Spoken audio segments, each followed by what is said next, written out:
भाई ने प्रश्न पूछे हैं, आत्मज्ञान प्राप्त करने के लिए पूरी कोशिश करने पर कितना समय लग सकता है। पहली बात,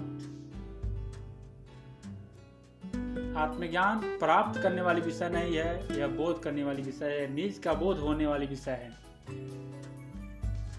अगर आप बाहर की ओर खोज रहे हैं अपने प्रश्न का समाधान, अगर आपको लग रहा है कि नहीं यह मार्ग हमारा सही है, अगर वास्तव में आप बाहर की ओर खोज रहे हैं तो आपका पूरा जीवन ही बीत जाएगा, लेकिन अपने प्रश्न का समाधान भी पा नहीं सकते हैं। क्योंकि जब भी मिलेगा अपने प्रश्न का समाधान तो आपके ही भीतर मिलेगा, और जो अपने भीतर समाधान पाया वो अपने ही अंतर्मुखी पाया।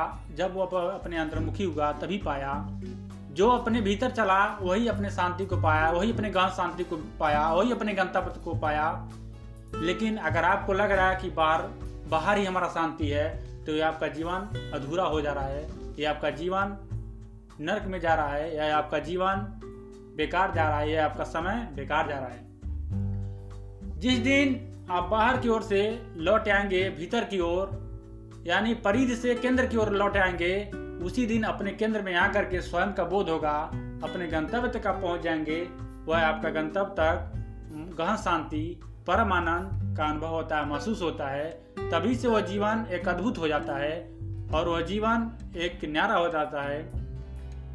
अगर पूर्ण रूप से कोशिश करते हैं, जितना ही आपका चिंतन मनन होगा, जितना ही आपका चिंतन मनन प्रगाढ़ होगा, उतना ही आपका कोशिश सफल होगा।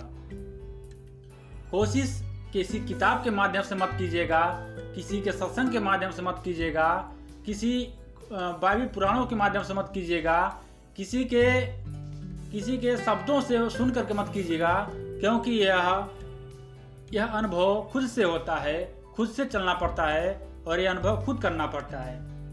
अगर पूर्ण रूप से कोशिश करते हैं, जिसका मनन चिंतन प्रगाढ़ हो गया और पूर्ण रूप से कोशिश करता है, तो मात्र ये 3 मंथ का सब्जेक्ट है। इस सब्जेक्ट को आप 3 मंथ में पूरा कर सकते हैं, इस कोर्स को 3 मंथ में पूरा कर सकते हैं, और ये यात्रा आपका 3 मंथ में परम पद की यात्रा होगा, परमात्मा की ज्ञान होगा, परम परमात्मा का बोध होगा। वहाँ पर जहाँ पर मन से परे है वहाँ का यात्रा होगा। मात्र 3 मंथ में यह सब्जेक्ट, यह कोर्स आपका मात्र 3 मंथ का है।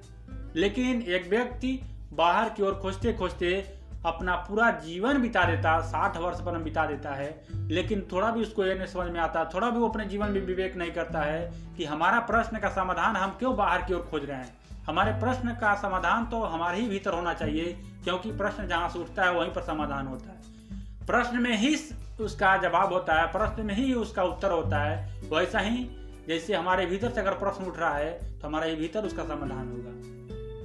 वैसा ही अपने भीतर लौटने की जरूरत है, वैसा ही अपने भीतर की यात्रा करने की जरूरत है, वैसे ही बाहर मुखी से अंतर्मुखी की यात्रा करने की आवश्यकता है।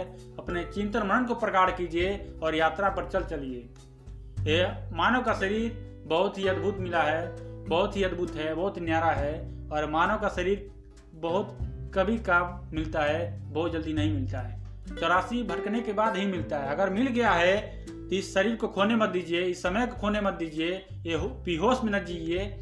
बेहोश में जीने की आवश्यकता नहीं है, होश में होने की आवश्यकता है, होश में चलने की आवश्यकता है। अगर पूर्ण रूप से कोशिश करते हैं तो मात्र 3 मंथ में यात्रा होगा। कहीं बाहर जा करके यात्रा नहीं होगा, भीतर ही यात्रा होता है। बाहर से पड़ाव या बाहर से पकड़ाव बंद होना चाहिए और भीतर से जुड़ा होना चाहिए। जिस दिन व्यक्ति का भीतर से जुड़ा हो गया, उसी दिन उसका अपने लक्ष्य को हासिल कर लेगा, अपने सफलता को पा जाएगा, अपने जीवन में सफल हो जाएगा, स्वयं का बोध हो जाएगा, उस परमात्मा का दीदार हो जाएगा।